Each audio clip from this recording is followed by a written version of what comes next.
ਸਨਮਾਨਯੋਗ ਗੁਰੂ ਨਿਵਾਜੀ ਸਾਧ ਸੰਗਤ ਜੀਓ, ਆਪ ਜੀ ਹੁਣੇ ਸ਼ਰਵਣ ਕਰ ਰਹੇ ਸੀ। ਸਭ ਕਿਛ ਘਰ ਮਹਿ ਬਾਹਰ ਨਾਹੀ, ਬਾਹਰ ਟੋਲੇ ਸੋ ਭਰਮ ਭੁਲਾਹੀ। ਬਾਣੀ ਵਿੱਚ ਸਤਿਗੁਰਾਂ ਨੇ ਬਚਨ ਲਿਖੇ ਨੇ, ਜੋ ਬ੍ਰਹਮੰਡੈ ਸੋਈ ਪਿੰਡੈ, ਜੋ ਖੋਜੈ ਸੋ ਪਾਵੈ। ਵਿਗਿਆਨਿਕ ਲੋਕਾਂ ਨੇ, ਸਾਇੰਸਦਾਨ ਲੋਕਾਂ ਨੇ ਬਾਹਰ ਇਸ ਬ੍ਰਹਿਮੰਡ ਦੇ ਅੰਦਰ ਬਹੁਤ ਵੱਡੀ ਖੋਜ ਕੀਤੀ ਹੈ। ਉਹਨਾਂ ਨੇ ਖੋਜ ਕਰਕੇ ਮਨੁੱਖਤਾ ਦੇ ਭਲੇ ਵਾਸਤੇ, ਮਨੁੱਖਤਾ ਦੇ ਚੰਗੇ ਵਾਸਤੇ, ਮਨੁੱਖਤਾ ਦੀਆਂ ਸਹੂਲਤਾਂ ਵਾਸਤੇ ਬੜਾ ਹੀ ਕੁਝ ਖੋਜ ਕੇ ਸਾਨੂੰ ਦਿੱਤਾ ਹੈ। ਜਿੰਨਾ ਉਹਨਾਂ ਨੇ ਬਾਹਰ ਖੋਜਿਆ, ਬਾਹਰੋਂ ਪਾਇਆ,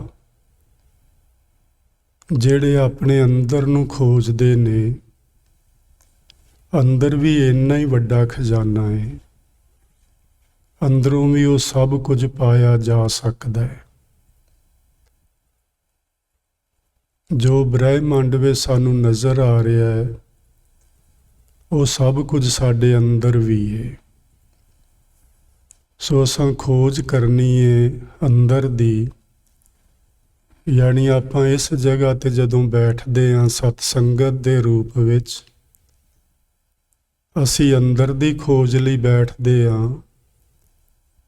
ਅਤੇ ਜਦੋਂ ਅਸੀਂ ਕਿਸੇ ਹੋਰ ਬਾਹਰ ਲੈਬ ਵਿੱਚ ਬੈਠਦੇ ਹਾਂ, ਉੱਥੇ ਅਸੀਂ ਬਾਹਰ ਦੀ ਖੋਜ ਵਾਸਤੇ ਬੈਠਦੇ ਹਾਂ। ਦੋਨੋਂ ਪਾਸੇ ਹੀ ਖੋਜ ਬੜੀ ਹੀ ਜ਼ਰੂਰੀ ਹੈ।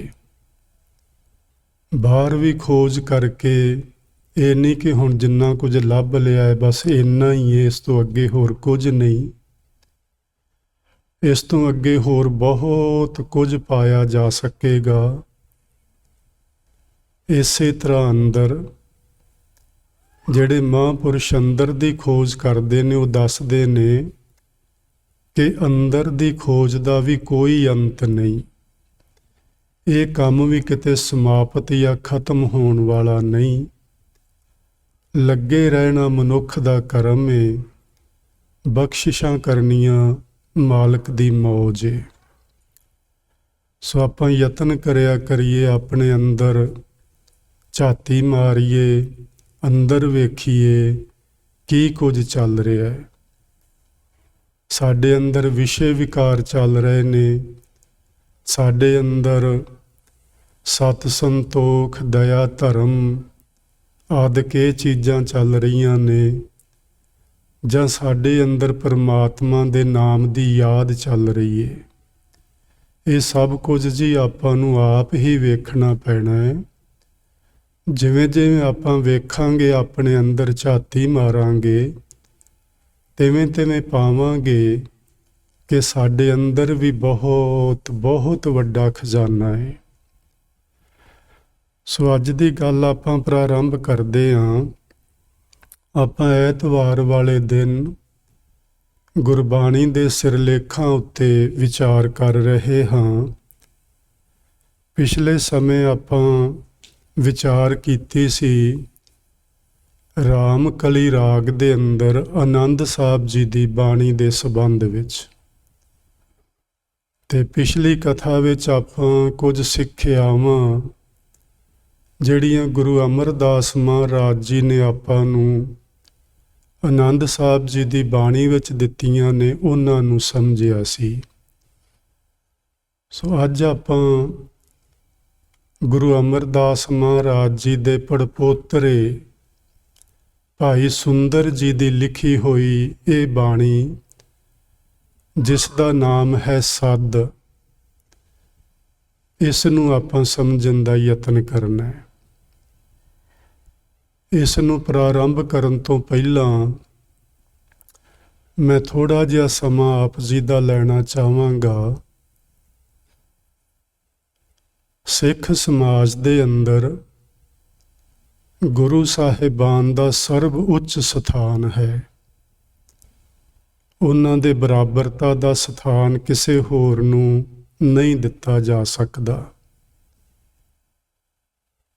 10 ਹੀ ਗੁਰੂ ਸਾਹਿਬਾਨ ਨੇ ਸੰਸਾਰਿਕ ਯਾਤਰਾ ਜਦੋਂ ਉਹਨਾਂ ਦੀ ਪੂਰੀ ਹੁੰਦੀ ਰਹੀ, ਜਦੋਂ ਉਹਨਾਂ ਨੇ ਸਰੀਰ ਦਾ ਤਿਆਗ ਕਰਨਾ ਹੁੰਦਾ, ਜਦੋਂ ਉਹਨਾਂ ਨੇ ਜੋਤੀ ਜੋਤ ਸਮਾਉਣਾ ਹੁੰਦਾ, ਤੇ ਉਹ ਪਹਿਲਾਂ ਦੱਸਿਆ ਕਰਦੇ ਸਨ ਕਿ ਅਸੀਂ ਫਲਾਣੇ ਦਿਨ ਇਸ ਸੰਸਾਰਿਕ ਯਾਤਰਾ ਨੂੰ ਪੂਰਿਆਂ ਕਰਕੇ ਇਸ 5 ਭੌਤਿਕ ਸਰੀਰ ਨੂੰ ਛੱਡ ਕੇ ਅਸਾਂ ਚਲਿਆ ਜਾਣਾ ਹੈ।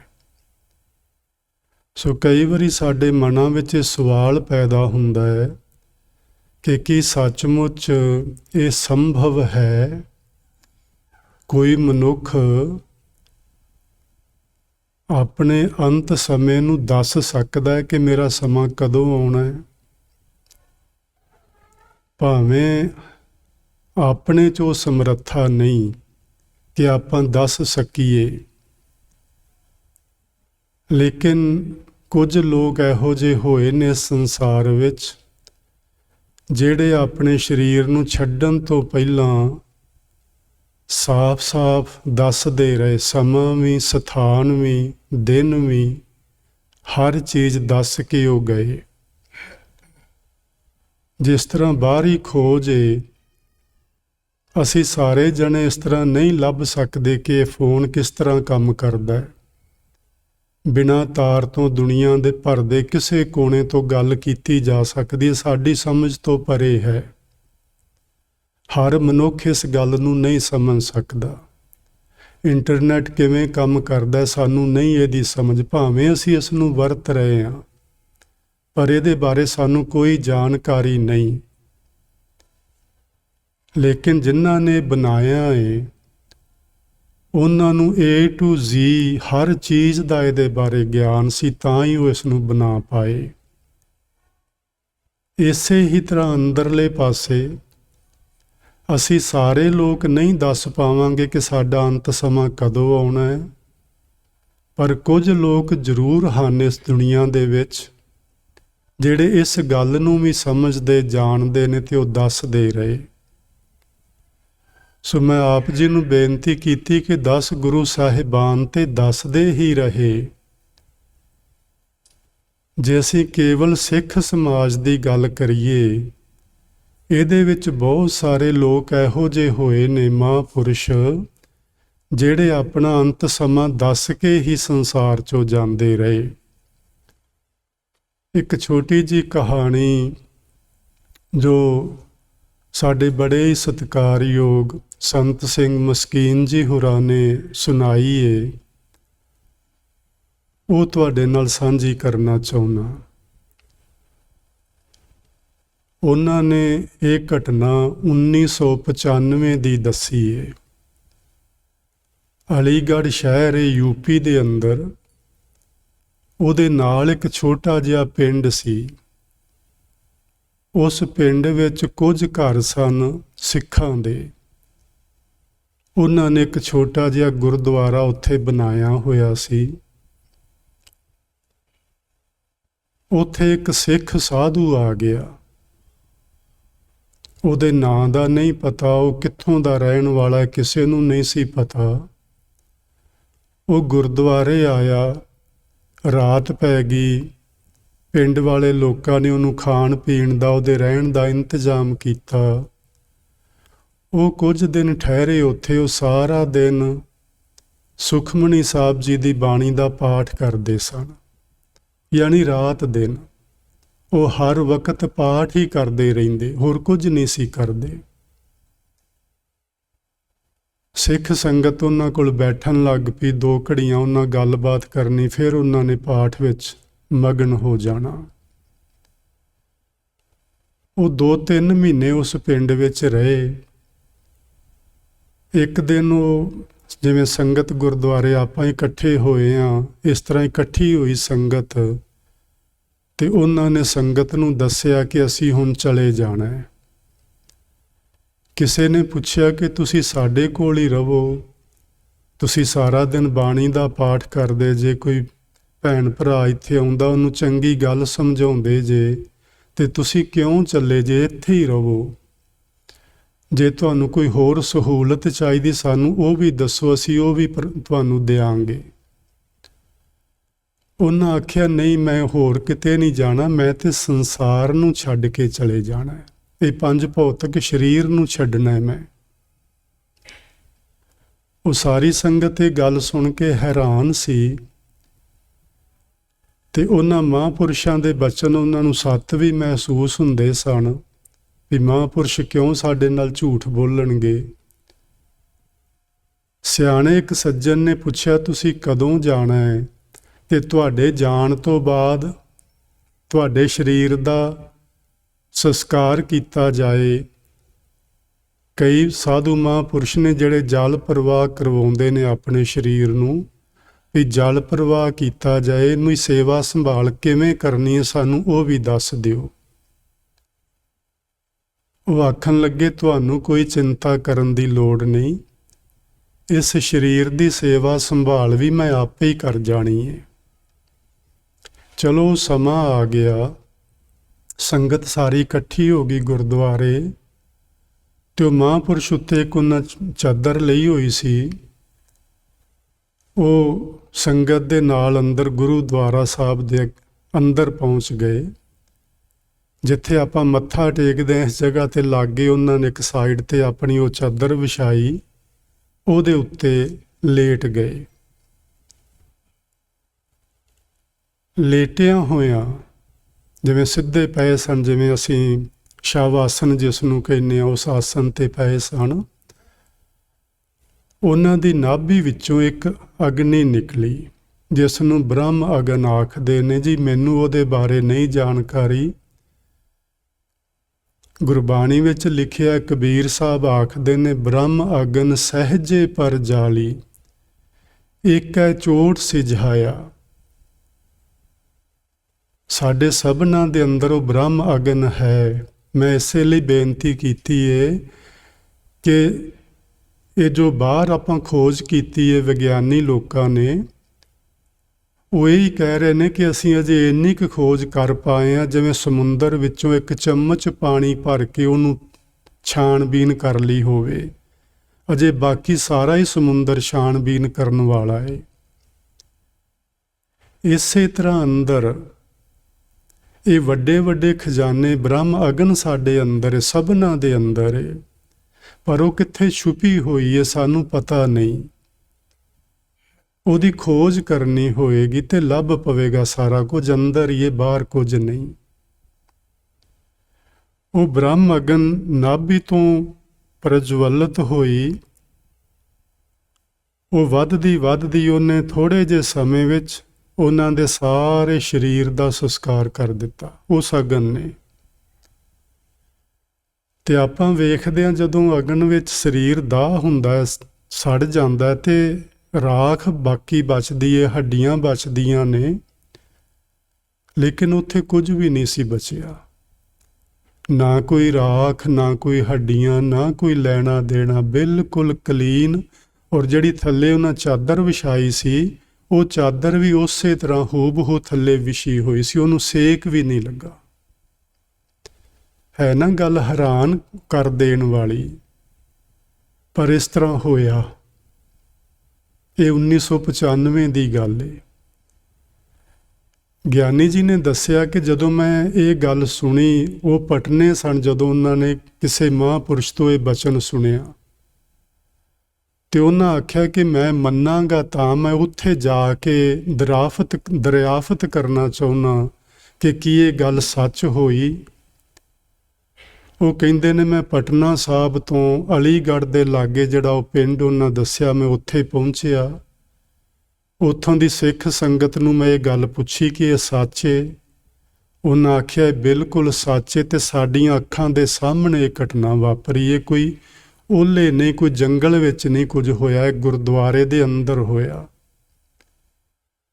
ਔਰ ਉਹਨਾਂ ਨੇ ਇੱਕ ਹੋਰ ਗੱਲ ਦੱਸੀ ਵੀ ਜਿੱਥੇ ਉਹਨਾਂ ਨੇ ਆਪਣੇ ਸਰੀਰ ਦਾ ਬ੍ਰਹਮ ਅਗਨ ਦੇ ਨਾਲ ਦਾਹ ਸੰਸਕਾਰ ਕੀਤਾ, ਉਸ ਜਗ੍ਹਾ ਤੋਂ ਕਈ ਦਿਨ ਇੱਕ ਬੜੀ ਹੀ ਸੁਗੰਧੀ ਆਉਂਦੀ ਰਹੀ, ਬੜੀ ਹੀ ਪਿਆਰੀ ਸੁਗੰਧੀ ਆਉਂਦੀ ਰਹੀ।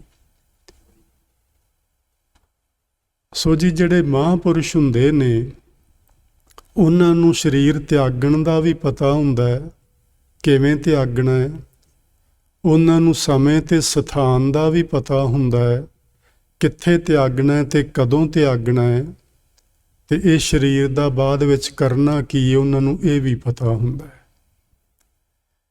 ਇਸੇ ਤਰ੍ਹਾਂ ਜਿਹੜੀ ਸੱਧ ਬਾਣੀ ਜਿਹਦੀ ਅੱਜ ਆਪਾਂ ਵਿਚਾਰ ਕਰਨੀ ਹੈ, ਇਹ ਗੁਰੂ ਅਮਰਦਾਸ ਮਹਾਰਾਜ ਜੀ ਦੇ ਸਾਹਿਬਜ਼ਾਦੇ ਸਨ ਬਾਬਾ ਮੋਹਰੀ ਜੀ।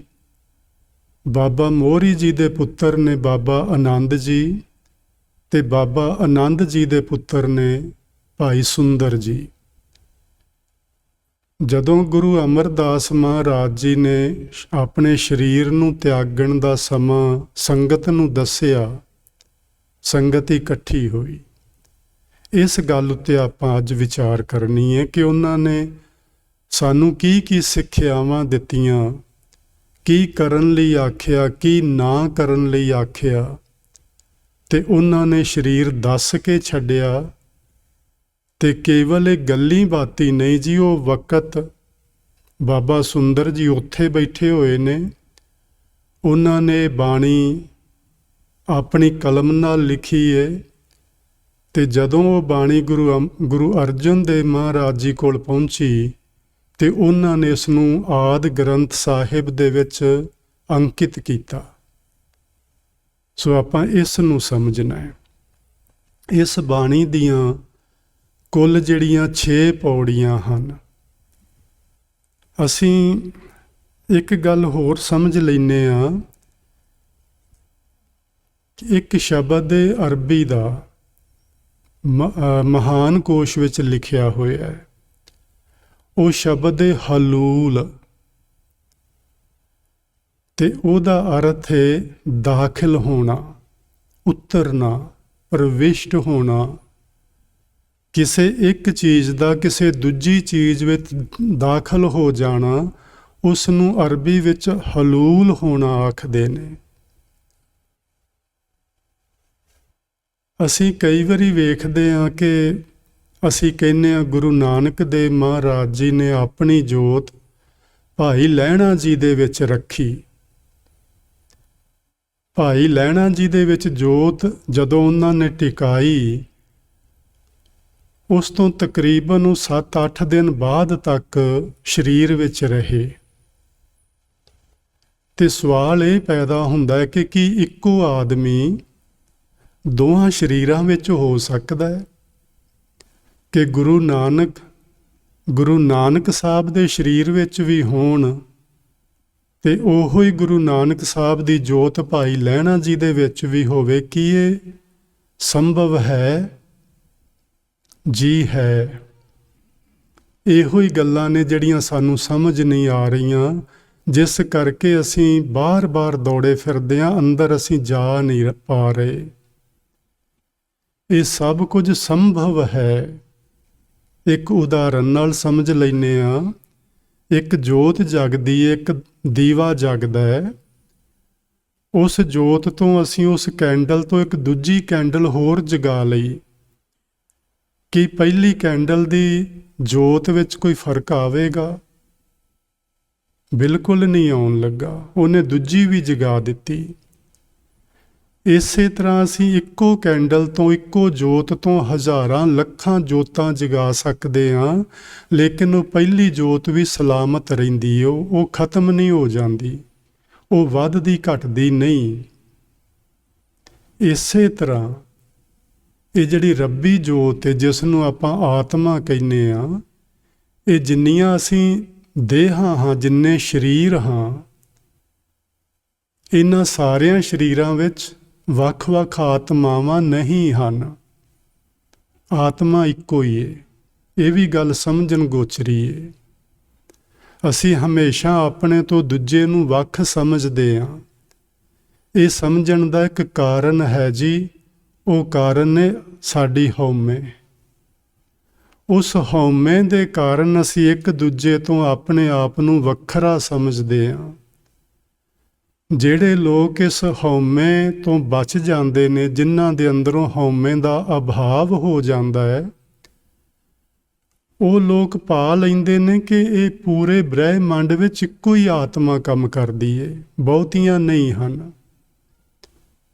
ਜਿਵੇਂ ਹਜ਼ਾਰਾਂ ਘੜੇ ਪਾਣੀ ਨਾਲ ਭਰ ਕੇ ਰੱਖੇ ਹੋਣ, ਜਿਉਂ ਜਲ ਘਟਾਊ ਚੰਦਰਮਾ ਦਾ ਪ੍ਰਮਾਣ ਆਪਾਂ ਲੈ ਲੈਂਦੇ ਹਾਂ। ਚੰਦਰਮਾ ਆਕਾਸ਼ ਵਿੱਚ ਹੁੰਦਾ ਹੈ ਤੇ ਹਜ਼ਾਰਾਂ ਘੜਿਆਂ ਵਿੱਚ ਉਹ ਵੱਖਰਾ ਵੱਖਰਾ ਪ੍ਰਤੀਤ ਹੁੰਦਾ ਹੈ ਵੀ ਇੰਨੇ ਹਜ਼ਾਰਾਂ ਚੰਦਰਮਾ ਨੇ ਸਭ ਘੜਿਆਂ ਦੇ ਵਿੱਚ। ਵਾਸਤਵ ਵਿੱਚ ਉਹ ਇੱਕ ਹੀ ਹੁੰਦਾ ਹੈ, ਹਜ਼ਾਰਾਂ ਨਹੀਂ ਹੁੰਦੇ। ਇਸੇ ਤਰ੍ਹਾਂ ਆਤਮਾ ਇੱਕ ਹੈ, ਅਰਬਾਂ ਖਰਬਾਂ ਨਹੀਂ ਹਨ। ਸਾਨੂੰ ਪ੍ਰਤੀਤ ਇਸ ਤਰ੍ਹਾਂ ਹੋ ਰਿਹਾ ਜਿਵੇਂ ਹਰ ਘੜੇ ਵਿੱਚ ਵੱਖਰਾ ਚੰਦਰਮਾ ਦਿਸਦਾ ਹੈ, ਇੱਕ ਹੋਣ ਦੇ ਬਾਵਜੂਦ ਵੀ। ਇਸੇ ਤਰ੍ਹਾਂ ਸਾਨੂੰ ਹਰ ਸਰੀਰ ਦੇ ਵਿੱਚ ਇੱਕ ਆਤਮਾ ਹੁੰਦਿਆਂ ਹੋਇਆਂ ਵੀ ਸਰੀਰਾਂ ਕਰਕੇ ਵੱਖ-ਵੱਖ ਮਹਿਸੂਸ ਹੁੰਦਾ ਹੈ। ਸੋ ਗੁਰੂ ਨਾਨਕ ਸਾਹਿਬ ਆਪਣੀ ਉਸ ਜੋਤ ਨੂੰ, ਜਿਹੜੀ ਕਿ ਪਹਿਲਾਂ ਹੀ ਇੱਕ ਏ, ਉਹ ਗੁਰੂ ਨਾਨਕ ਸਾਹਿਬ ਵਿੱਚ ਵੀ ਰਹੀ ਤੇ ਉਹ ਭਾਈ ਲਹਿਣਾ ਵਿੱਚ ਵੀ ਚਲੀ ਗਈ। ਇਸ ਸ਼ਬਦ ਨੂੰ, ਇਸ ਪ੍ਰਕਿਰਿਆ ਨੂੰ ਹਲੂਲ ਹੋਣਾ ਆਖਦੇ ਨੇ। ਸੋ ਇਸ ਤਰ੍ਹਾਂ ਜੀ ਇੱਕ ਜੋਤ ਦੂਜੇ ਸਰੀਰ ਵਿੱਚ ਹਲੂਲ ਹੁੰਦੀ ਰਹੀ। 10 ਗੁਰੂ ਸਾਹਿਬਾਨ ਤੱਕ ਇਹ ਕਿਰਿਆ ਜਾਰੀ ਰਹੀ। 10ਵੇਂ ਪਾਤਸ਼ਾਹ ਜੀ ਨੇ ਆਖਿਆ ਕਿ ਅੱਜ ਤੋਂ ਬਾਅਦ ਅਸੀਂ ਇਸ ਜੋਤ ਨੂੰ ਸਰੀਰ ਵਿੱਚ ਨਹੀਂ, ਸਗੋਂ ਆਦਿ ਗ੍ਰੰਥ ਸਾਹਿਬ ਵਿੱਚ ਹਲੂਲ ਕਰਨ ਜਾ ਰਹੇ ਹਾਂ। ਸੋ ਉਹਨਾਂ ਨੇ ਸ੍ਰੀ ਗੁਰੂ ਗ੍ਰੰਥ ਸਾਹਿਬ ਜੀ ਦੇ ਵਿੱਚ ਉਸ ਜੋਤ ਨੂੰ ਪ੍ਰਕਾਸ਼ਮਾਨ ਕੀਤਾ। ਭਾਵੇਂ ਅਸੀਂ ਇਸ ਗੱਲ ਨੂੰ ਸਮਝਣ ਤੋਂ ਅਸਮਰਥ ਹਾਂ ਅਜੇ ਵੀ, ਮੈਂ ਤੇ ਹਾਂ, ਤੁਸੀਂ ਹੋਵੋਗੇ ਸਮਰੱਥ, ਹੋਵੋਗੇ ਸਮਝ ਪਾ ਰਹੇ ਹੋਵੋਗੇ, ਅਜੇ ਉਸ ਗਹਿਰਾਈ ਤੱਕ ਧਿਆਨ ਨਹੀਂ ਪਹੁੰਚਦਾ ਕਿ ਉਹ 10 ਗੁਰੂ ਸਾਹਿਬਾਨ ਵਾਲੀ ਜੋਤ ਕਿੱਥੇ ਹੈ। ਲੇਕਿਨ ਹੈ ਇੱਥੇ ਹੀ, ਕਿਤੇ ਗਈ ਨਹੀਂ। ਇਹ ਵੀ ਖੋਜ ਦਾ ਹੀ ਵਿਸ਼ਾ ਹੈ। ਜੋ ਬ੍ਰਹਮੰਡੈ ਸੋਈ ਪਿੰਡੈ, ਜੋ ਖੋਜੈ ਸੋ ਪਾਵੈ। ਜਿਹੜਾ ਖੋਜ ਕਰੇਗਾ ਉਹ ਪਾ ਲਵੇਗਾ, ਜਿਹੜਾ ਖੋਜ ਨਹੀਂ ਕਰੇਗਾ ਉਹ ਨਹੀਂ ਪਾ ਸਕੇਗਾ। ਬੜੀ ਸਿੱਧੀ ਜੀ ਗੱਲ ਹੈ। ਸੋ ਆਓ ਆਪਾਂ ਹੁਣ ਇਸ ਤੋਂ ਅੱਗੇ ਗੱਲ ਕਰਦੇ ਹਾਂ ਗੁਰੂ ਅਮਰਦਾਸ ਮਹਾਰਾਜ ਜੀ ਦੀ।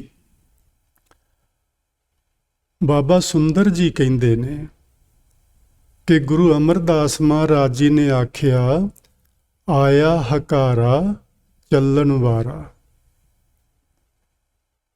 ਹਕਾਰਾ ਦਾ ਮਤਲਬ ਹੈ ਸੱਦਾ, ਬੁਲਾਵਾ, ਆਵਾਜ਼। ਜਿਵੇਂ ਅਸੀਂ ਕਹਿੰਦੇ ਹਾਕ ਮਾਰੀ ਕਿਸੇ ਨੂੰ, ਹਕਾਰਾ ਆਵਾਜ਼ ਮਾਰਨਾ। ਵੀ ਮੈਨੂੰ ਪਰਮਾਤਮਾ ਵੱਲੋਂ ਆਵਾਜ਼ ਆ ਗਈ ਏ, ਮੈਨੂੰ ਪਰਮਾਤਮਾ ਵੱਲੋਂ ਬੁਲਾਵਾ ਜਾਂ ਸੱਦਾ ਆ ਗਿਆ। ਆਇਆ ਹਕਾਰਾ, ਸੱਦਾ ਕਾਹਦਾ ਆਇਆ ਹੈ? ਚੱਲਣ ਵਾਲਾ। ਇਸ ਸੰਸਾਰ ਤੋਂ ਚੱਲਣ ਦਾ, ਇਸ ਸਰੀਰ ਨੂੰ ਛੱਡ ਕੇ ਅੱਗੇ ਜਾਣ ਦਾ ਸੱਦਾ ਆਇਆ ਹੈ। ਉਹਨਾਂ ਨੂੰ ਕਿਵੇਂ ਪਤਾ ਲੱਗਾ ਵੀ ਸੱਦਾ ਆ ਗਿਆ? ਸਾਨੂੰ ਕਿਉਂ ਨਹੀਂ ਪਤਾ ਲੱਗਦਾ? ਬਾਬਾ ਸੁੰਦਰ ਜੀ ਨੇ ਬਹੁਤ ਸੋਹਣਾ ਲਿਖਿਆ। ਉਹ ਕਹਿੰਦੇ ਨੇ, ਹਰ ਰਾਮ ਨਾਮ ਸਮਾਇਆ। ਕਿਉਂਕਿ ਗੁਰੂ ਅਮਰਦਾਸ ਮਹਾਰਾਜ ਜੀ ਵਾਹਿਗੁਰੂ ਜੀ ਦੇ ਨਾਮ ਵਿੱਚ ਸਮਾਏ ਹੋਏ ਸਨ, ਲੀਨ ਸਨ। ਇਸ ਲਈ ਉਹਨਾਂ ਨੂੰ ਪਤਾ ਲੱਗ ਗਿਆ ਸੀ ਕਿ ਮੈਨੂੰ ਆਵਾਜ਼ ਆਈ ਹੈ ਪਰਮਾਤਮਾ ਵੱਲੋਂ ਤੇ ਮੈਂ ਹੁਣ ਇਸ ਸਰੀਰ ਨੂੰ ਛੱਡ ਕੇ ਚਲਿਆ ਜਾਣਾ ਹੈ। ਜਿਹਦੇ ਵੱਲੋਂ ਆਵਾਜ਼ ਆਈ ਸੀ। ਅਸੀਂ ਕਈ ਵਾਰੀ ਜੀ ਗੱਲਾਂ ਕਰਦੇ ਹਾਂ ਕਿ ਰੱਬ ਬੋਲਦਾ ਏ, ਜਦੋਂ ਕਿ ਰੱਬ ਦਾ ਆਕਾਰ ਨਹੀਂ, ਰੱਬ ਦਾ ਸਰੀਰ ਨਹੀਂ, ਉਹਦਾ ਕੋਈ ਰੂਪ ਰੰਗ ਨਹੀਂ। ਫਿਰ ਉਹ ਕਿਵੇਂ ਬੋਲਦਾ ਹੈ? ਜੇ ਉਹ ਨਹੀਂ ਬੋਲਦਾ ਤੇ ਹਕਾਰਾ ਕਿੱਥੋਂ ਆਇਆ ਹੈ? ਸੱਦਾ ਕਿੱਥੋਂ ਆਇਆ ਹੈ? ਆਵਾਜ਼ ਕਿੱਥੋਂ ਆਈ ਹੈ? ਉਹ ਬੋਲਦਾ ਏ, ਪਰ ਸੁਣੀਂਦਾ ਕਿਹਨੂੰ ਏ? ਉਹ ਵੀ ਬਾਬਾ ਸੁੰਦਰ ਜੀ ਨੇ ਲਿਖਿਆ। ਜਗਤ ਦੇ ਵਿੱਚ ਰਹਿੰਦਿਆਂ, ਇਸ ਸਰੀਰ ਦੇ ਵਿੱਚ ਰਹਿੰਦਿਆਂ ਗੁਰੂ ਅਮਰਦਾਸ ਮਹਾਰਾਜ ਜੀ ਨੇ ਅਮਰ ਅਟਲ ਅਤੋਲ ਠਾਕੁਰ, ਜਿਹੜਾ ਮਿਰਤੂ ਤੋਂ ਰਹਿਤ, ਜਿਹੜਾ ਸਦਾ ਲਈ ਕਾਇਮ ਹੈ, ਜਿਸ ਨੂੰ ਨਾਪਿਆ ਤੋਲਿਆ ਨਹੀਂ ਜਾ ਸਕਦਾ, ਜੋ ਸਾਡਾ ਸਭਨਾਂ ਦਾ ਸਾਂਝਾ ਮਾਲਕ ਏ, ਉਸ ਪਰਮ ਪਿਤਾ ਪਰਮਾਤਮਾ ਨੂੰ ਗੁਰੂ ਅਮਰਦਾਸ ਮਹਾਰਾਜ ਜੀ ਨੇ ਇਸ ਜਗਤ ਦੇ ਵਿੱਚ ਰਹਿੰਦਿਆਂ ਅਤੇ ਸਰੀਰ ਦੇ ਵਿੱਚ ਹੁੰਦਿਆਂ ਭਗਤ ਤੇ ਹਰ ਪਾਇਆ। ਉਸ ਦੀ ਭਗਤੀ ਕਰਕੇ ਉਸ ਵਾਹਿਗੁਰੂ ਜੀ ਨੂੰ ਪਾ ਲਿਆ ਸੀ, ਇਸ ਲਈ ਉਹਨਾਂ ਨੂੰ ਆਵਾਜ਼ ਸੁਣਾਈ ਦਿੱਤੀ ਸੀ। ਸਾਨੂੰ ਕਿਉਂ ਨਹੀਂ ਸੁਣਾਈ ਦਿੰਦੀ? ਕਿਉਂਕਿ ਅਸੀਂ ਹਰ ਨਹੀਂ ਪਾਇਆ ਅਜੇ ਅਸੀਂ ਹਰ ਦੀਆਂ ਗੱਲਾਂ ਕਰ ਰਹੇ ਹਾਂ, ਹਰ ਦੀਆਂ ਬਾਤਾਂ ਪਾ ਰਹੇ ਹਾਂ, ਹਰ ਨੂੰ ਮਿਲਣ ਦੀਆਂ ਸਲਾਹਾਂ ਕਰ ਰਹੇ ਹਾਂ, ਅਜੇ ਮਿਲਿਆ ਨਹੀਂ। ਤੁਹਾਡੇ ਵਿੱਚੋਂ ਜਿਸ ਵੀ ਕਿਸੇ ਭੈਣ ਭਰਾ ਨੂੰ ਉਹ ਮਿਲ ਪਿਆ, ਉਹਨੂੰ ਇਸ ਲੋਕ ਤੇ ਪਰਲੋਕ ਦੀ ਸੋਝੀ ਹੋ ਜਾਣੀ ਹੈ। ਉਹ ਦੱਸਣਾ ਚਾਹਵੇ ਦੱਸ ਦੇਵੇ, ਨਾ ਦੱਸਣਾ ਚਾਹਵੇ ਉਹਦੀ ਆਪਣੀ ਮਰਜ਼ੀ ਹੁੰਦੀ ਏ। ਕੋਈ ਕਿਸੇ ਤੋਂ ਜ਼ਬਰਦਸਤੀ ਪੁੱਛਿਆ ਪੁਛਾਇਆ ਨਹੀਂ ਜਾ ਸਕਦਾ। ਇਹ ਅਧਿਆਤਮਿਕਤਾ ਦਾ ਇੱਕ ਕਾਨੂੰਨ ਹੈ, ਇੱਕ ਨਿਯਮ ਹੈ। ਸੋ ਗੁਰੂ ਅਮਰਦਾਸ ਮਹਾਰਾਜ ਜੀ ਨੇ ਆਖਿਆ ਵੀ ਮੈਨੂੰ ਸੱਦਾ ਆ ਗਿਆ ਹੈ। ਹੁਣ ਕੀ ਆਖਿਆ? ਤੁਸੀਂ ਪੁੱਤ ਭਾਈ ਪਰਿਵਾਰ ਮੇਰਾ, ਮਨ ਵੇਖੋ ਕਰ ਨਿਰਜਾਸ ਜੀਓ। ਨਿਰਜਾਸ ਦਾ ਮਤਲਬ ਹੁੰਦਾ ਹੈ ਜੀ ਨਿਰਣਾ ਕਰਕੇ ਵੇਖੋ, ਫੈਸਲਾ ਕਰਕੇ ਵੇਖੋ। ਯਾਨੀ ਇਸ ਜਿਹੜੀ ਗੱਲ ਮੈਂ ਤੁਹਾਨੂੰ ਆਖੀ ਹੈ ਨਾ ਵੀ ਮੈਨੂੰ ਹਕਾਰਾ ਆ ਗਿਆ ਹੈ, ਸੱਦਾ ਆ ਗਿਆ ਹੈ, ਇਹਨੂੰ ਸਮਝਣ ਦੀ ਕੋਸ਼ਿਸ਼ ਕਰੋ, ਸਮਝ ਕੇ ਵੇਖੋ। ਤੁਸੀਂ ਸਾਰੇ, ਜਿੰਨਾ ਮੇਰਾ ਪਰਿਵਾਰ ਹੈ, ਜਿੰਨੀ ਸੰਗਤ ਹੈ, ਕਿਉਂਕਿ ਉਹ ਵੱਡੀ ਉਮਰ ਦੇ ਸਨ ਤੇ ਉਹਨਾਂ ਦਾ ਪਰਿਵਾਰ ਬਹੁਤ ਵੱਡਾ ਸੀ, ਵੀ ਸਾਰੇ ਜਣੇ ਇਸ ਗੱਲ ਨੂੰ ਨਿਰਣਾ ਕਰਕੇ ਵੇਖੋ। ਧੁਰ ਲਿਖਿਆ ਪਰਵਾਨਾ ਫਿਰੈ ਨਾਹੀ। ਜਿਹੜਾ ਮਾਲਕ ਵੱਲੋਂ ਪਰਵਾਨਾ ਆ ਗਿਆ ਨਾ, ਚਿੱਠੀ ਆ ਗਈ ਏ, ਉਸ ਨੂੰ ਮੋੜਿਆ ਨਹੀਂ ਜਾ ਸਕਦਾ। ਇਹ ਜੀ ਗੱਲਾਂ ਸਮਝਣ ਵਾਲੀਆਂ ਨੇ। ਅਸੀਂ ਕੀ ਕਰਦੇ ਹਾਂ? ਆਪਾਂ ਸਾਰੇ ਗ੍ਰਸਤੀ ਹਾਂ, ਮੈਂ ਵੀ ਤੁਹਾਡੇ ਵਰਗਾ ਹੀ ਹਾਂ। ਆਪਣੇ ਪਰਿਵਾਰ ਵਿੱਚੋਂ ਕੋਈ ਜੀ ਚਲਾ ਜਾਏ ਤੇ ਅਸੀਂ ਉਦਾਸ ਹੁੰਦੇ ਹਾਂ, ਕਈ ਵਾਰੀ ਰੋਂਦੇ ਵੀ ਹਾਂ, ਕਈ ਵਾਰੀ ਸਾਰੀ ਉਮਰ ਹੀ ਉਹ ਦੁੱਖ ਨਹੀਂ ਸਾਨੂੰ ਭੁੱਲਦਾ। ਆਹ ਗੱਲ ਸਮਝਣ ਵਾਲੀ ਏ ਕਿ ਇਹ ਪਰਵਾਨਾ ਮੋੜਿਆ ਨਹੀਂ ਜਾ ਸਕਦਾ। ਇਹ ਚਿੱਠੀ ਉਸ ਸੱਚੇ ਪਾਤਸ਼ਾਹ ਤੋਂ ਆਉਂਦੀ ਏ ਤੇ ਸੱਚੇ ਪਾਤਸ਼ਾਹ ਤੋਂ ਆਈ ਹੋਈ ਚਿੱਠੀ ਵੀ ਸੱਚੀ ਹੁੰਦੀ ਏ। ਉਸ ਨੂੰ ਉਹਦੇ ਵਿੱਚ ਫੇਰ ਬਦਲ ਨਹੀਂ ਕੀਤਾ ਜਾ ਸਕਦਾ। ਬਾਬਾ ਸੁੰਦਰ ਜੀ ਨੇ ਆਖਿਆ, ਗੁਰੂ ਅਮਰਦਾਸ ਮਹਾਰਾਜ ਜੀ ਨੇ ਬਚਨ ਕੀਤੇ ਸਨ, ਧੁਰ ਲਿਖਿਆ ਪਰਵਾਨਾ ਫਿਰੈ ਨਾਹੀ। ਉਹਨੂੰ ਮੋੜਿਆ ਨਹੀਂ ਜਾ ਸਕਦਾ। ਗੁਰ ਜਾਏ ਹਰ ਪ੍ਰਭਾਸ ਜੀਓ। ਹੁਣ ਤੇ ਗੁਰੂ ਭਾਵ ਗੁਰੂ ਅਮਰਦਾਸ ਵਾਹਿਗੁਰੂ ਜੀ ਦੇ ਕੋਲ ਚਲੇ ਜਾਣਗੇ, ਉਹਦੇ ਵਿੱਚ ਲੀਨ ਹੋ ਜਾਣਗੇ। ਭਾਵੇਂ ਉਹ ਜਿਉਂਦੇ ਜੀ ਲੀਨ ਸਨ, ਪਰ ਹੁਣ ਸਰੀਰ ਨੂੰ ਛੱਡਣਗੇ। ਉਹ ਜਿਹੜੀ ਅੰਦਰ ਜੋਤ ਸੀ ਉਹ ਗੁਰੂ ਰਾਮਦਾਸ ਮਹਾਰਾਜ ਵਿੱਚ ਟਿਕੇਗੀ ਤੇ ਉਹ ਸਰੀਰ ਨੂੰ ਛੱਡ ਕੇ ਹਮੇਸ਼ਾ ਲਈ ਇਸ ਬ੍ਰਹਿਮੰਡ ਦੇ ਵਿੱਚ ਸਮਾ ਜਾਣਗੇ।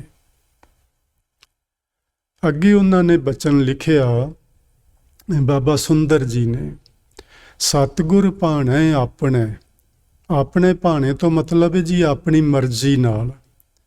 ਗੁਰੂ ਜੀ ਨੂੰ ਕਿਸੇ ਨੇ ਆਖਿਆ ਨਹੀਂ ਵੀ ਤੁਸੀਂ ਦੱਸੋ ਸਾਨੂੰ, ਜਾਂ ਆਪਣੇ ਪਰਿਵਾਰ ਨੂੰ ਦੱਸੋ, ਜਾਂ ਤੁਸੀਂ ਕੀ ਕਰਨਾ ਹੈ, ਅਸੀਂ ਕੀ ਕਰੀਏ ਬਾਅਦ ਵਿੱਚ।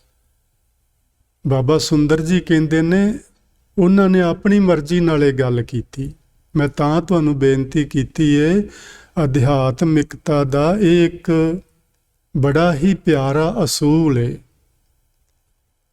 ਮਹਾਂਪੁਰਸ਼ਾਂ ਨੂੰ ਪਤਾ ਹੁੰਦਾ ਹੈ ਹਰ ਚੀਜ਼ ਦਾ, ਉਹ ਨਹੀਂ ਦੱਸਦੇ।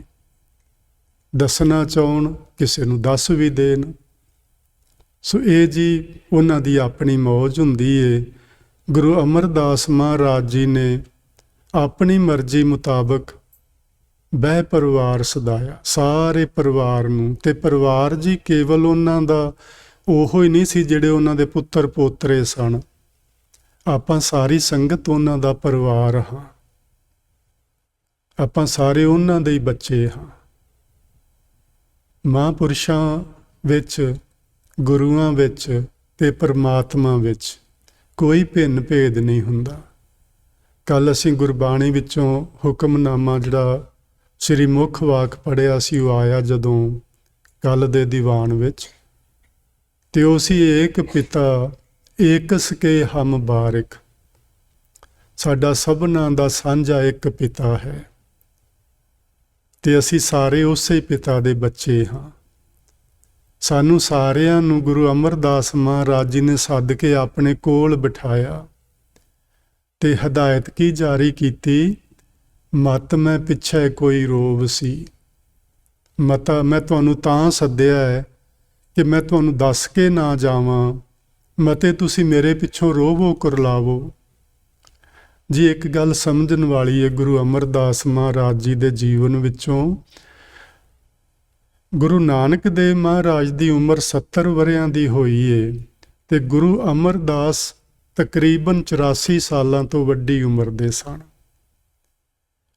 ਉਹ ਇੱਕ ਬਜ਼ੁਰਗ ਸਨ, ਗੁਰੂ ਤੇ ਸਨ ਹੀ, ਲੇਕਿਨ ਇੱਕ ਬਜ਼ੁਰਗ ਹੋਣ ਦੇ ਨਾਤੇ ਸਿੱਖ ਸੰਗਤ ਦਾ ਬੜਾ ਹੀ ਉਹਨਾਂ ਨਾਲ ਪਿਆਰ ਸੀ, ਕਿਉਂਕਿ ਉਹ ਇੱਕ ਬਜ਼ੁਰਗ ਹੋਣ ਦੇ ਨਾਤੇ ਸਭਨਾਂ ਨੂੰ ਆਪਣੇ ਬੱਚਿਆਂ ਦੀ ਤਰ੍ਹਾਂ, ਭਾਵੇਂ ਪਹਿਲੇ ਗੁਰੂ ਵੀ ਸਾਨੂੰ ਬੱਚਿਆਂ ਦੀ ਤਰ੍ਹਾਂ ਹੀ ਸਮਝਦੇ ਸਨ, ਪਰ ਕਈ ਵਾਰੀ ਨਾ ਉਮਰ ਦਾ ਤਕਾਜ਼ਾ ਵੀ ਹੁੰਦਾ ਹੈ। ਜਦੋਂ ਮੇਰੀ ਉਮਰ ਛੋਟੀ ਸੀ, ਮੈਂ 20-25 ਸਾਲਾਂ ਦਾ ਹਾਂ, ਜਦੋਂ ਤੋਂ ਮੈਂ ਕਥਾ ਕਰਨਾ, ਉਦੋਂ ਮੈਂ ਕਿਸੇ ਨੂੰ ਬੇਟਾ ਕਹਿੰਦਾ ਤੇ ਉਹ ਚੰਗਾ ਨਹੀਂ ਸੀ ਲੱਗਦਾ। ਹੁਣ ਮੈਂ ਸਾਰਿਆਂ ਨੂੰ ਕਹੀ ਜਾਂਦਾ ਰਹਿਣਾ। ਉਮਰ ਦੇ ਲਿਹਾਜ਼ ਨਾਲ ਤੁਸੀਂ ਆਖ ਸਕਦੇ ਹੋ। ਗੁਰੂ ਅਮਰਦਾਸ ਇੰਨੀ ਵੱਡੀ ਉਮਰ ਦੇ ਸੀ, ਸਿੱਖ ਸੰਗਤ ਦਾ ਇੰਨਾ ਹੀ ਪਿਆਰ ਸੀ ਉਹਨਾਂ ਨਾਲ। ਸਿੱਖ ਸੰਗਤ ਨੇ ਪੁੱਛਿਆ ਸੀ ਵੀ ਸਤਿਗੁਰੂ ਜੀ, ਭਲਾ ਅਸੀਂ ਤੁਹਾਡੇ ਪਿੱਛੋਂ ਰੋਵਾਂਗੇ ਨਹੀਂ ਤੇ ਹੋਰ ਕੀ ਕਰਾਂਗੇ? ਤੁਸੀਂ ਇਤਿਹਾਸ ਪੜ੍ਹਿਆ ਨਾ ਗੁਰੂ ਰਾਮਦਾਸ ਮਹਾਰਾਜ ਜੀ ਦਾ, ਭਾਈ ਜੇਠਾ ਜੀ ਦਾ। ਉਹਨਾਂ ਨੇ ਇਹ ਗੱਲ ਆਖੀ ਸੀ ਕਿ ਗੁਰੂ ਅਮਰਦਾਸ ਮੇਰਾ ਛੋਟੀ ਜੀ ਉਮਰ ਤੋਂ ਮੇਰਾ ਦੋਸਤ ਬਣਿਆ ਹੋਇਆ ਹੈ। ਗੁਰੂ ਅਮਰਦਾਸ 17-72 ਸਾਲਾਂ ਦੇ ਨੇ, ਭਾਈ ਜੇਠਾ ਜੀ 6-7 ਸਾਲਾਂ ਦੇ ਨੇ, ਤੇ ਉਹ ਆਂਦੇ ਨੇ ਮੇਰਾ ਦੋਸਤ ਹੈ। ਕਿਆ ਕਮਾਲ ਦੇ ਬਚਨ ਨੇ। ਸੱਚੀ ਹੈਰਾਨ ਹੋਈਦਾ ਜਦੋਂ ਇਸ ਢੰਗ ਨਾਲ ਗੁਰਬਾਣੀ ਨੂੰ ਪੜ੍ਹੀਦਾ ਵੀ ਕਿੰਨੇ ਪਿਆਰੇ ਬਚਨ ਗੁਰਬਾਣੀ ਵਿੱਚ ਲਿਖੇ ਹੋਏ ਨੇ। ਇੱਕ 6-7 ਸਾਲਾਂ ਦਾ ਬੱਚਾ 17 ਸਾਲਾਂ ਦੇ ਬਜ਼ੁਰਗ ਨੂੰ ਕਹਿ ਰਿਹਾ ਕਿ ਮੇਰਾ ਦੋਸਤ ਹੈ। ਸੋ ਜੀ ਆਪਾਂ ਨੂੰ ਸਾਰਿਆਂ ਨੂੰ ਦੋਸਤ ਬਣਾਉਣਾ ਚਾਹੀਦਾ। ਮੈਂ ਤੇ ਆਖਣਾ ਚਾਹਾਂਗਾ ਸਾਡੇ ਮਾਤਾ ਪਿਤਾ ਵੀ ਅਸੀਂ ਉਹਨਾਂ ਨੂੰ ਦੋਸਤਾਂ ਦੀ ਤਰ੍ਹਾਂ ਸਮਝੀਏ, ਤੇ ਮਾਤਾ ਪਿਤਾ ਬਜ਼ੁਰਗ ਲੋਕ ਜਿਹੜੇ ਸੁਣਦੇ ਨੇ ਉਹਨਾਂ ਨੂੰ ਵੀ ਚਾਹੀਦਾ ਆਪਣੇ ਬੱਚਿਆਂ ਨੂੰ ਦੋਸਤਾਂ ਦੀ ਤਰ੍ਹਾਂ ਡੀਲ ਕਰਨ, ਦੋਸਤ ਦੀ ਤਰ੍ਹਾਂ ਸਮਝ ਕੇ ਉਹਨਾਂ ਨਾਲ ਗੱਲਬਾਤ ਕਰਨ। ਫਿਰ ਕੀ ਹੋਏਗਾ ਕਿ ਸਾਡੇ ਬੱਚੇ ਸਾਡੇ ਨਾਲੋਂ ਹਰ ਗੱਲ ਸਾਂਝੀ ਕਰ ਸਕਣਗੇ ਜਿਹੜੀ ਆਮ ਕਰਕੇ ਮਾਤਾ ਪਿਤਾ ਨਾਲ ਸਾਂਝੀ ਨਹੀਂ ਕੀਤੀ ਜਾ ਸਕਦੀ, ਇੱਕ ਦੋਸਤ ਨਾਲ ਸਾਂਝੀ ਕੀਤੀ ਜਾ ਸਕਦੀ ਹੈ। ਸੋ ਸਿੱਖ ਸੰਗਤਾਂ ਨੇ ਪੁੱਛਿਆ ਵੀ ਫਿਰ ਅਸੀਂ ਰੋਵਾਂਗੇ ਨਹੀਂ ਤੇ ਕੀ ਕਰਾਂਗੇ? ਗੁਰੂ ਜੀ ਨੇ ਆਖਿਆ ਜਿਹੜਾ ਰੋਏਗਾ ਉਹ ਮੈਨੂੰ ਚੰਗਾ ਨਹੀਂ ਲੱਗਣਾ। ਕਿਉਂ ਨਹੀਂ ਚੰਗਾ ਲੱਗਣਾ? ਕਿਉਂਕਿ ਮੈਨੂੰ ਮਾਲਕ ਦਾ ਹੁਕਮ ਆਇਆ ਤੇ ਮੈਂ ਉਹਦੇ ਹੁਕਮ ਨੂੰ ਪਾ ਕੇ ਚੱਲਿਆ ਹਾਂ। ਇਹਦਾ ਮਤਲਬ ਤੁਹਾਨੂੰ ਉਹਦਾ ਹੁਕਮ ਚੰਗਾ ਹੀ ਨਹੀਂ ਲੱਗ ਰਿਹਾ, ਤਾਂ ਹੀ ਰੋ ਰਹੇ ਆ ਨਾ ਜੀ ਅਸੀਂ। ਸਾਨੂੰ ਉਹਦਾ ਹੁਕਮ ਨਹੀਂ ਚੰਗਾ ਲੱਗਿਆ। ਅਸੀਂ ਜ਼ਿੰਦਗੀ ਵਿੱਚ ਹਰ ਗੱਲ ਆਪਣੇ ਦਿਮਾਗ ਦੇ ਤਲ ਤੇ ਸੋਚ ਕੇ ਉਸ ਤਰ੍ਹਾਂ ਉਹ ਹੋ ਜਾਵੇ ਪਸੰਦ ਕਰਦੇ ਹਾਂ, ਲੇਕਿਨ ਅਸੀਂ ਇਹ ਨਹੀਂ ਸੋਚਦੇ ਕਿ ਸਾਨੂੰ ਚਲਾਉਣ ਵਾਲੀ ਇੱਕ ਸ਼ਕਤੀ ਹੋਰ ਹੈ ਜਿਹਦੇ ਨਾਲ ਅਜੇ ਸਾਡਾ ਸੰਬੰਧ ਨਹੀਂ ਬਣਿਆ। ਅਸੀਂ ਜਿਹਦੇ ਨਾਲੋਂ ਮਨ ਕਰਕੇ ਸੁਰਤ ਕਰਕੇ ਟੁੱਟੇ ਹੋਏ ਹਾਂ। ਜਿੱਦਣ ਉਹ ਸਾਡੀ ਸਮਝ ਵਿੱਚ ਹਸਤੀ ਆ ਗਈ, ਫਿਰ ਸਾਨੂੰ ਉਹਦਾ ਭਾਣਾ ਵੀ ਚੰਗਾ ਲੱਗਣ ਲੱਗ ਪੈਣਾ, ਉਹਦੀ ਰਜ਼ਾ ਵੀ ਮਿੱਠੀ ਤੇ ਪਿਆਰੀ ਲੱਗਣ ਲੱਗ ਪੈਣੀ ਹੈ।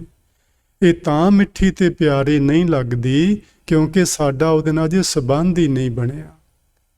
ਗੁਰੂ ਸਾਹਿਬ ਨੇ ਆਖਿਆ ਸੀ ਕਿ ਮੈਨੂੰ ਤੁਸੀਂ ਉਹ ਜਿਹੜੇ ਜੀ ਰੋਣਗੇ ਮੇਰੇ ਤੋਂ ਬਾਅਦ ਉਹ ਚੰਗੇ ਨਹੀਂ ਲੱਗਣੇ, ਇਸ ਲਈ ਮੈਂ ਤੁਹਾਨੂੰ ਆਖਦਾ ਕਿ ਮੇਰੇ ਤੋਂ ਪਿੱਛੇ ਕਿਸੇ ਨੇ ਰੋਣਾ ਨਹੀਂ। ਤੇ ਇਹ ਗੱਲ ਆਪਾਂ ਸਾਰਿਆਂ ਨੇ ਧਿਆਨ ਵਿੱਚ ਰੱਖਣੀ ਹੈ ਜੀ। ਸਾਡੇ ਪਰਿਵਾਰਾਂ ਵਿੱਚ ਬੱਚਿਆਂ ਨੇ ਪੈਦਾ ਵੀ ਹੋਣਾ ਹੈ ਤੇ ਕਿਸੇ ਨੇ ਵਿਛੜਨਾ ਵੀ ਹੈ। ਸੋ ਸਾਨੂੰ ਦੋਵਾਂ ਹਾਲਾਤਾਂ ਵਿੱਚ ਇੱਕੋ ਜਿਹਾ ਰਹਿਣਾ ਚਾਹੀਦਾ ਹੈ। ਇਹ ਨਹੀਂ ਬੱਚਾ ਪੈਦਾ ਹੋਇਆ ਤੇ ਅਸੀਂ ਨੱਚ ਨੱਚ ਕੇ ਧਰਤੀ ਹਿਲਾ ਦਈਏ ਤੇ ਕੋਈ ਚਲਾ ਜਾਏ ਤੇ ਰੋ ਰੋ ਕੇ ਅੱਖਾਂ ਸੁਜਾ ਲਈਏ, ਇਹ ਨਹੀਂ ਹੋਣਾ ਚਾਹੀਦਾ। ਦੋਵੇਂ ਅਵਸਥਾਵਾਂ ਵਿੱਚ ਸਾਨੂੰ ਰੱਬ ਦਾ ਸ਼ੁਕਰਗੁਜ਼ਾਰ ਹੋਣਾ ਚਾਹੀਦਾ ਹੈ, ਉਹਦੇ ਭਾਣੇ ਵਿੱਚ ਰਹਿਣਾ ਚਾਹੀਦਾ ਹੈ। ਹੁਣ ਇਸ ਤੋਂ ਅੱਗੇ ਗੁਰੂ ਅਮਰਦਾਸ ਮਹਾਰਾਜ ਦੱਸਣਗੇ ਕਿ ਕਰਨਾ ਤੁਸਾਂ ਕੀ ਏ। ਉਸ ਤੋਂ ਪਹਿਲਾਂ ਉਹਨਾਂ ਇੱਕ ਹੋਰ ਕੌਤਕ ਵਰਤਾਇਆ। ਸਤਿਗੁਰ ਪ੍ਰਤੱਖ ਹੁੰਦਾ ਬਹਿਰਾਜ ਆਪ ਟਿਕਾਇਆ। ਗੁਰੂ ਅਮਰਦਾਸ ਮਹਾਰਾਜ ਜੀ ਨੇ ਆਪਣੇ ਹੁੰਦਿਆਂ ਯਾਨੀ ਸਰੀਰ ਵਿੱਚ ਹੁੰਦਿਆਂ ਬਹਿਰਾਜ ਆਪ ਟਿਕਾਇਆ ਦਾ ਮਤਲਬ ਇਹ ਕਿ ਗੁਰੂ ਰਾਮਦਾਸ ਮਹਾਰਾਜ ਜੀ ਨੂੰ ਗੁਰਿਆਈ ਦੀ ਜ਼ਿੰਮੇਵਾਰੀ ਸੌਂਪੀ। ਸਭ ਸਿੱਖ ਬੰਧਪ ਪੁੱਤ ਭਾਈ ਰਾਮਦਾਸ ਪੈਰੀਂ ਪਾਇਆ। ਸਾਰੇ ਸਿੱਖ, ਸਾਰੇ ਰਿਸ਼ਤੇਦਾਰ, ਉਹਨਾਂ ਦੇ ਪੁੱਤਰ, ਉਹਨਾਂ ਦੇ ਭਰਾ, ਸਭਨਾਂ ਨੂੰ ਗੁਰੂ ਅਮਰਦਾਸ ਮਹਾਰਾਜ ਜੀ ਨੇ ਆਖਿਆ ਹੁਣ ਤੁਸੀਂ ਗੁਰੂ ਰਾਮਦਾਸ ਮਹਾਰਾਜ ਜੀ ਦੇ ਚਰਨਾਂ ਤੇ ਮੱਥਾ ਟੇਕੋ। ਅੱਜ ਤੋਂ ਤੁਹਾਡੇ ਉਹ ਗੁਰੂ ਨੇ, ਮੇਰੀ ਜਗ੍ਹਾ ਉਹ ਹੋਣਗੇ। ਤੇ ਅਸੀਂ ਪਿੱਛੇ ਜਿਹੜਾ ਸ਼ਬਦ ਪੜ੍ਹਿਆ ਨਾ ਹਲੂਲ, ਉਹ ਇੱਥੇ ਬਿਲਕੁਲ ਘਟਦਾ ਏ। ਗੁਰੂ ਅਮਰਦਾਸ ਮਹਾਰਾਜ ਜੀ ਨੇ ਆਪਣੀ ਜੋਤ ਨੂੰ ਭਾਈ ਜੇਠਾ ਜੀ ਦੇ ਸਰੀਰ ਵਿੱਚ ਟਿਕਾ ਦਿੱਤਾ ਤੇ ਹੁਣ ਉਹਨਾਂ ਨੇ ਗੁਰੂ ਰਾਮਦਾਸ ਮਹਾਰਾਜ ਜੀ ਨੂੰ ਗੁਰੂ ਬਣਾ ਕੇ ਸਿੱਖ ਸੰਗਤ ਨੂੰ ਇਹ ਬਚਨ ਕਹਿ ਕੇ ਕਿ ਤੁਸੀਂ ਹੁਣ ਅੱਜ ਤੋਂ ਬਾਅਦ ਇਹਨਾਂ ਨੂੰ ਗੁਰੂ ਮੰਨਣਾ ਤੇ ਮੈਂ ਇੱਥੋਂ ਚੱਲਿਆ ਹਾਂ ਸੰਸਾਰ ਨੂੰ ਛੱਡ ਕੇ, ਇਹ ਬਚਨ ਕਹਿ ਕੇ ਉਹਨਾਂ ਨੇ ਫਿਰ ਅੰਤੇ ਸਤਿਗੁਰ ਬੋਲਿਆ। ਅਖੀਰਲਾ ਬਚਨ ਹੈ ਜੀ ਉਹਨਾਂ ਦਾ, ਗੁਰੂ ਅਮਰਦਾਸ ਮਹਾਰਾਜ ਜੀ ਦਾ। ਅੰਤੇ ਸਤਿਗੁਰ ਬੋਲਿਆ ਮੈਂ ਪਿੱਛੇ ਕੀਰਤਨ ਕਰਿਓ ਨਿਰਵਾਣ ਜੀਓ। ਸਿੱਖ ਸੰਗਤਾਂ ਨੇ ਪੁੱਛਿਆ ਸੀ ਕਿ ਤੁਹਾਡੇ ਜਾਣ ਤੋਂ ਬਾਅਦ ਅਸੀਂ ਰੋਵਾਂਗੇ ਨਹੀਂ ਤੇ ਹੋਰ ਕੀ ਕਰਾਂਗੇ। ਇੰਨਾ ਜੋ ਪਿਆਰ ਤੁਸੀਂ ਸਾਨੂੰ ਦਿੱਤਾ ਹੈ, ਤੇ ਜਦੋਂ ਕੋਈ ਪਿਆਰਾ ਵਿਛੜਦਾ ਰੋਣ ਤੇ ਸਹਿਜੇ ਹੀ ਆ ਜਾਂਦਾ। ਆਪਣਾ ਕੋਈ ਪਿਆਰਾ ਅਜੇ ਸਰੀਰ ਛੱਡ ਕੇ ਨਹੀਂ ਚੱਲਿਆ ਹੁੰਦਾ, ਸਿਰਫ ਕਿਤੇ ਦੂਸਰੇ ਮੁਲਕ ਨੂੰ ਚੱਲਿਆ ਹੋਵੇ। ਕਈ ਵਾਰੀ ਫੌਜੀ ਭਰਾ ਆਉਂਦੇ ਨੇ ਘਰੋਂ, ਕਈ ਸਾਲ ਘਰ ਨਹੀਂ ਆਉਂਦੇ, ਮਹੀਨਾ ਛੁੱਟੀ ਕੱਟ ਕੇ ਜਦੋਂ ਜਾਂਦੇ ਨੇ ਸਾਰਾ ਪਰਿਵਾਰ ਹੀ ਰੋ ਰਿਹਾ ਹੁੰਦਾ। ਹਾਲਾਂਕਿ ਪਤਾ ਉਹਨਾਂ ਫਿਰ ਆ ਜਾਣਾ ਛੁੱਟੀ ਲੈ ਕੇ। ਪਿਆਰੇ ਦੇ ਵਿਛੋੜੇ ਦਾ ਇਸ ਨੂੰ ਦੁੱਖ ਨਾ ਵੀ ਆਖੀਏ, ਵੈਰਾਗ ਆਖੀਏ, ਪਿਆਰ ਆਖੀਏ, ਇੰਨਾ ਹੁੰਦਾ ਹੈ ਕਿ ਅੱਖਾਂ ਭਰ ਆਉਂਦੀਆਂ ਨੇ। ਤੇ ਸਿੱਖ ਸੰਗਤ ਨੇ ਤਾਂ ਹੀ ਪੁੱਛਿਆ ਸੀ ਵੀ ਫਿਰ ਅਸੀਂ ਹੋਰ ਕੀ ਕਰਾਂਗੇ, ਹੋਰ ਤੇ ਕੋਈ ਚਾਰਾ ਹੀ ਨਹੀਂ। ਸਤਿਗੁਰੂ ਨੇ ਆਖਿਆ ਮੈਂ ਪਿੱਛੇ ਕੀਰਤਨ ਕਰਿਓ ਨਿਰਵਾਣ ਜੀਓ। ਮੇਰੇ ਜਾਣ ਤੋਂ ਬਾਅਦ ਤੁਸੀਂ ਸਾਰੇ ਮਿਲ ਕੇ, ਨਿਰਵਾਣ ਦਾ ਮਤਲਬ ਹੁੰਦਾ ਹੈ ਜੀ ਕਿਸੇ ਵਾਸ਼ਨਾ ਤੋਂ ਬਿਨਾਂ, ਨਿਰਵਾਣ ਕੀਰਤਨ, ਜਿਸ ਨੂੰ ਬੁੱਧ ਮਤ ਵਿੱਚ ਨਿਰਵਾਣ ਆਖਿਆ ਜਾਂਦਾ ਹੈ। ਤੇ ਨਿਰਵਾਣ ਇੱਕ ਉਹ ਅਵਸਥਾ ਹੈ ਜਿਹੜੀ ਆਖਰੀ ਉਹਨਾਂ ਦੀ ਮੰਜ਼ਿਲ ਹੈ, ਨਿਰਵਾਣ ਨੂੰ ਪ੍ਰਾਪਤ ਹੋਣਾ। ਗੁਰੂ ਸਾਹਿਬ ਆਖਦੇ ਨੇ ਉਸ ਅਵਸਥਾ ਵਿੱਚ ਬੈਠ ਕੇ ਕੀਰਤਨ ਕਰਨਾ ਹੈ ਤੁਸੀਂ, ਉਸ ਅਵਸਥਾ ਵਿੱਚ ਬੈਠ ਕੇ। ਤੇ ਕੀਰਤਨ ਕਰਨ ਤੋਂ ਭਾਵ ਇਹ ਨਹੀਂ ਹੁੰਦਾ ਕਿ ਕੋਈ ਸਾਜ਼ ਲੈ ਕੇ ਜਾਂ ਕੋਈ ਚੰਗੀਆਂ ਤਿੱਖੀਆਂ ਲੰਮੀਆਂ ਆਵਾਜ਼ਾਂ ਕੱਢ ਕੇ ਤੁਸੀਂ ਕੀਰਤਨ ਕਰਨਾ, ਐਸਾ ਨਹੀਂ ਹੁੰਦਾ। ਕੀਰਤਨ ਦਾ ਮਤਲਬ ਹੁੰਦਾ ਹੈ ਕੀਰਤੀ। ਇਹ ਕੀਰਤਨ ਸ਼ਬਦ ਕੀਰਤੀ ਤੋਂ ਬਣਿਆ ਹੋਇਆ ਹੈ। ਕੀਰਤੀ ਦਾ ਮਤਲਬ ਹੁੰਦਾ ਹੈ ਸਿਫਤ ਸਲਾਹ ਕਰਨਾ, ਪਰਮਾਤਮਾ ਦਾ ਜਸ ਗਾਉਣਾ, ਉਹਦੀ ਵਡਿਆਈ ਕਰਨਾ। ਭਾਵੇਂ ਉਹ ਕਹਾਣੀ ਦੇ ਰੂਪ ਵਿੱਚ ਕਰੀਏ, ਕਥਾ ਦੇ ਰੂਪ ਵਿੱਚ ਕਰੀਏ, ਗਾਇਨ ਦੇ ਰੂਪ ਵਿੱਚ ਕਰੀਏ, ਰਾਗਾਂ ਵਿੱਚ ਮਿਲਾ ਕੇ ਕਰੀਏ, ਜਿਵੇਂ ਵੀ ਕਰੀਏ, ਬਸ ਉਸ ਮਾਲਕ ਦੀ ਸਿਫਤ ਸਲਾਹ ਕਰਨੀ। ਇਹ ਸਤਿਗੁਰੂ ਜੀ ਨੇ ਸਾਨੂੰ ਸਮਝਾਇਆ ਸੀ ਕਿ ਕਿਸੇ ਦੇ ਅਕਾਲ ਚਲਾਣੇ ਤੋਂ ਬਾਅਦ ਤੁਸੀਂ ਰੋਣਾ ਪਿੱਟਣਾ ਨਹੀਂ, ਸਗੋਂ ਵਾਹਿਗੁਰੂ ਜੀ ਦਾ ਜਸ ਕਰਨਾ। ਤੇ ਇਹ ਪੜ੍ਹਨਾ ਜੋ ਸਾਨੂੰ ਗੁਰੂ ਨਾਨਕ ਸਾਹਿਬ ਜੀ ਨੇ ਸਮਝਾਇਆ ਸੀ, ਦੇਹੋ ਸੱਜਣ ਅਸੀਸੜੀਆਂ ਜਿਉ ਹੋਵੇ ਸਾਹਿਬ ਸਿਉ ਮੇਲ। ਇਹ ਕੀਰਤਨ ਕਰਨਾ, ਇਹ ਅਰਦਾਸ ਕਰਨਾ ਉਸ ਵਿਛੜੇ ਆਤਮਾ ਦੇ ਲਈ, ਉਸ ਪ੍ਰਾਣੀ ਦੇ ਲਈ, ਵਾਹਿਗੁਰੂ ਕਰੇ ਤੈਨੂੰ ਅੱਗੇ ਸੁੱਖ ਮਿਲੇ, ਵਾਹਿਗੁਰੂ ਕਰੇ ਤੇਰਾ ਭਲਾ ਹੋਵੇ। ਤੇ ਅਖੀਰ ਵਿੱਚ ਮੈਂ ਬੇਨਤੀ ਕਰਨਾ ਚਾਹਾਂਗਾ, ਸਤਿਗੁਰ ਪੁਰਖ ਜੇ ਬੋਲਿਆ, ਜੋ ਕੁਛ ਇਸ ਸੱਧ ਬਾਣੀ ਮੈਂ ਸਾਰੀ ਨਹੀਂ ਜੀ ਕਰ ਪਾਇਆ, ਮੈਂ ਉਹਦੇ ਵਿੱਚੋਂ ਮੂਲ ਸਿਧਾਂਤ ਤੁਹਾਡੇ ਸਾਹਮਣੇ ਲਿਆਂਦੇ ਨੇ। ਇਹਦੀਆਂ 6 ਪੌੜੀਆਂ ਨੇ, ਤੁਸੀਂ ਆਪ ਇਹ ਸਾਰੀ ਬਾਣੀ ਨੂੰ ਪੜ੍ਹ ਲੈਣਾ ਤੇ ਉਸ ਨੂੰ ਸਮਝਣ ਦੀ ਕੋਸ਼ਿਸ਼ ਕਰਨਾ। ਬਾਬਾ ਸੁੰਦਰ ਜੀ ਆਖਦੇ ਨੇ, ਸਤਿਗੁਰ ਪੁਰਖ ਜੇ ਬੋਲਿਆ, ਜੋ ਗੁਰੂ ਅਮਰਦਾਸ ਮਹਾਰਾਜ ਜੀ ਨੇ ਉਦੋਂ ਬਚਨ ਕੀਤੇ, ਗੁਰਸਿੱਖਾਂ ਮੰਨ ਲਈ ਰਜਾਏ ਜੀਓ। ਗੁਰੂ ਅਮਰਦਾਸ ਮਹਾਰਾਜ ਜੀ ਦੀ ਜੋ ਮਰਜ਼ੀ ਸੀ ਉਹਨਾਂ ਨੇ ਬਚਨ ਕੀਤੇ, ਉਸ ਮਰਜ਼ੀ ਨੂੰ ਗੁਰੂ ਦੇ ਸਿੱਖਾਂ ਨੇ, ਉਹਨਾਂ ਦੇ ਪਰਿਵਾਰ ਦੇ ਮੈਂਬਰਾਂ ਨੇ ਮੰਨ ਲਿਆ। ਮੋਹਰੀ ਪੁੱਤ ਸਨਮੁਖ ਹੋਇਆ, ਰਾਮਦਾਸੈ ਪੈਰੀ ਪਾਏ ਜੀਓ। ਉਹਨਾਂ ਦਾ ਵੱਡਾ ਪੁੱਤਰ ਸਭ ਤੋਂ ਪਹਿਲਾਂ ਉੱਠਿਆ ਤੇ ਉਹ ਗੁਰੂ ਰਾਮਦਾਸ ਮਹਾਰਾਜ ਜੀ ਨੂੰ ਉਸਨੇ ਮੱਥਾ ਟੇਕਿਆ, ਤੇ ਫਿਰ ਬਾਅਦ ਵਿੱਚ ਸਾਰੀ ਸੰਗਤ ਨੇ ਉਹਨਾਂ ਨੂੰ ਮੱਥਾ ਟੇਕ ਕੇ ਆਪਣਾ ਗੁਰੂ ਅਪਣਾਇਆ, ਗੁਰੂ ਮੰਨਿਆ। ਸੋ ਜੀ ਇਹ ਸੀ ਸੱਧ ਬਾਣੀ, ਜਿਹਦੇ ਵਿੱਚ ਆਪਾਂ ਨੇ ਕੁਝ ਵਿਚਾਰਾਂ ਸਮਝੀਆਂ ਨੇ, ਸਾਰੀਆਂ ਨਹੀਂ ਹਨ।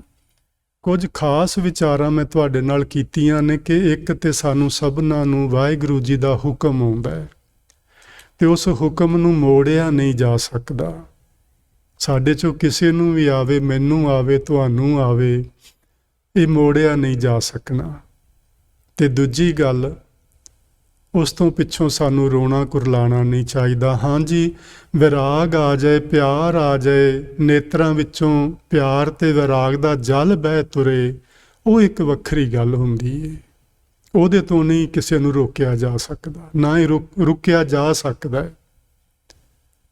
ਉਹ ਤੇ ਜੋ ਹੋਏਗਾ ਹੋਏਗਾ, ਪਰ ਮਨਮੁੱਖਾਂ ਵਾਂਗੂ ਰੋਣਾ ਕੁਰਲਾਣਾ ਨਹੀਂ ਕਿ ਇਹ ਕੀ ਹੋ ਗਿਆ ਰੱਬਾ, ਤੂੰ ਸਾਡੇ ਨਾਲ ਕਿਉਂ ਕਰਤਾ। ਇਹ ਸਭ ਨਹੀਂ ਕਰਨਾ, ਰੱਬ ਦੀ ਰਜ਼ਾ ਵਿੱਚ ਰਹਿਣਾ। ਤੇ ਬਾਅਦ ਵਿੱਚ ਕੀ ਕਰਨਾ, ਰੱਬ ਦੀ ਸਿਫਤ ਕਰਨਾ, ਕੀਰਤਨ ਕਰਨਾ, ਕੀਰਤਨ ਕਰਨ ਵਾਲੇ ਸਿੰਘਾਂ ਨੂੰ ਪਿਆਰ ਨਾਲ ਬੁਲਾਣਾ, ਉਹਨਾਂ ਤੋਂ ਗੁਰਬਾਣੀ ਦਾ ਕੀਰਤਨ ਸੁਣਨਾ। ਬਾਅਦ ਵਿੱਚ ਆਪਾਂ ਇਹ ਕਰਨਾ। ਤੇ ਸਾਨੂੰ ਲੜ ਲਾਇਆ ਸ਼ਬਦ ਦੇ। ਸ਼ਬਦ ਹੈ ਗੁਰੂ ਗ੍ਰੰਥ ਸਾਹਿਬ ਮਹਾਰਾਜ ਜੀ ਦੇ ਵਿੱਚ ਮੌਜੂਦ, ਜਿਸ ਨੂੰ ਆਪਾਂ ਸਮਝ ਕੇ ਆਪਣੇ ਅੰਦਰ ਦੀ ਖੋਜ ਕਰਨੀ ਹੈ, ਆਪਣੇ ਅੰਦਰ ਵੇਖਣਾ ਹੈ ਕਿ ਉਹ ਅਕਾਲ ਪੁਰਖ ਵਾਹਿਗੁਰੂ ਜਿਸ ਤੋਂ ਸਾਨੂੰ ਸੱਦੇ ਆਉਂਦੇ ਨੇ, ਜਿਹਦੇ ਹੁਕਮ ਨਾਲ ਅਸੀਂ ਪੈਦਾ ਹੋਏ ਹਾਂ, ਉਹ ਵੀ ਸਾਡੇ ਅੰਦਰ ਹੀ ਬੈਠਾ ਹੋਇਆ ਹੈ। ਉਸ ਨੂੰ ਆਪਾਂ ਸਮਝਣ ਦੀ ਕੋਸ਼ਿਸ਼ ਕਰਨੀ ਹੈ ਜੀ। ਅੱਜ ਤੁਸੀਂ ਇੰਨੇ ਕੁ ਬਚਨ ਪ੍ਰਵਾਨ ਕਰਨਾ। ਬੜੀਆਂ ਹੀ ਭੁੱਲਾਂ ਹੁੰਦੀਆਂ ਨੇ, ਉਹਦੇ ਲਈ ਮੈਂ ਖਿਮਾ ਚਾਹੁੰਦਾ ਹਾਂ। ਤੁਸੀਂ ਬੜੇ ਪਿਆਰ ਨਾਲ ਸਹਿਜ ਵਿੱਚ ਬੈਠ ਕੇ ਅੱਜ ਦੇ ਵਿਚਾਰ ਨੂੰ ਸੁਣਿਆ ਹੈ, ਉਹਦੇ ਲਈ ਵੀ ਤੁਹਾਡਾ ਬਹੁਤ ਬਹੁਤ ਧੰਨਵਾਦ। ਆਉਣ ਵਾਲੇ ਸਮੇਂ 'ਚ ਆਪਾਂ ਇਸੇ ਹੀ ਰਾਗ ਵਿੱਚ, ਰਾਮਕਲੀ ਰਾਗ ਵਿੱਚ ਜਿਹੜੇ ਹੋਰ ਸਿਰਲੇਖ ਨੇ, ਉਹਨਾਂ ਨੂੰ ਸਮਝਣ ਦੀ ਕੋਸ਼ਿਸ਼ ਕਰਾਂਗੇ। ਪਿਆਰ ਨਾਲ ਆਖੋ ਜੀ, ਵਾਹਿਗੁਰੂ ਜੀ ਕਾ ਖਾਲਸਾ, ਵਾਹਿਗੁਰੂ ਜੀ ਕੀ ਫਤਿਹ।